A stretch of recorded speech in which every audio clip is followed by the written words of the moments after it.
Seorang pejabat bertugas di Pemda Halmahera Selatan tampak berlarian menghindari sejumlah wartawan usai menjalani pemeriksaan di Kejaksaan Tinggi Maluku Utara. Informasi diperoleh Tribun Ternate.com yang bersangkutan ialah Sekretaris Badan Penanggulangan Bencana Daerah, BPBD, Halmahera Selatan atas nama Rusli. Ia memenuhi panggilan di Kejaksaan Tinggi Maluku Utara sekitar pukul 18.50 WIB menggunakan celana berwarna coklat dan kemeja putih. Rusli sendiri diperiksa berkaitan dengan kasus dugaan korupsi pembangunan Masjid Raya, Halmahera Selatan di Desa Kampung Makian, Kecamatan Bacan Selatan. Begitu keluar dari pintu utama Kejati Maluku Utara ia langsung berlari kencang.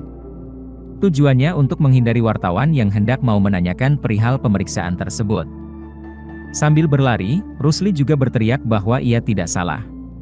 "Orang tara salah apa-apa Kongso ucap Rusli dengan nada keras seraya berlari keluar dari halaman kantor Kejati. Hingga berita ini terbit bersangkutan masih dalam proses pemeriksaan. Terpisah Kasih Penkum Kejati Maluku Utara Richard Sinaga membenarkan perihal tersebut. Menurutnya, beberapa orang dipanggil terkait kasus korupsi Masjid Raya di Halmahera Selatan. Keduanya, saya belum tahu namanya. Saya membenarkan saja dulu," pungkas Rochard. Untuk diketahui, kasus dugaan korupsi pembangunan Masjid Raya Halmahera Selatan tersebut ditingkatkan ke tahap penyidikan.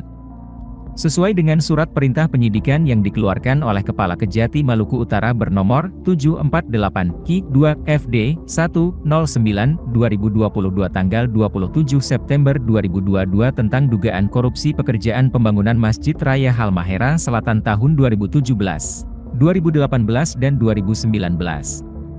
Proyek pembangunan Masjid Raya dikerjakan sebanyak 3 tahap, yakni tahap I tahun 2027 dan tahap 2 2018 dikerjakan oleh PT Bangun Utama Mandiri sementara tahap 3 dikerjakan oleh CV. Download Tribun X sekarang, menghadirkan lokal menjadi Indonesia.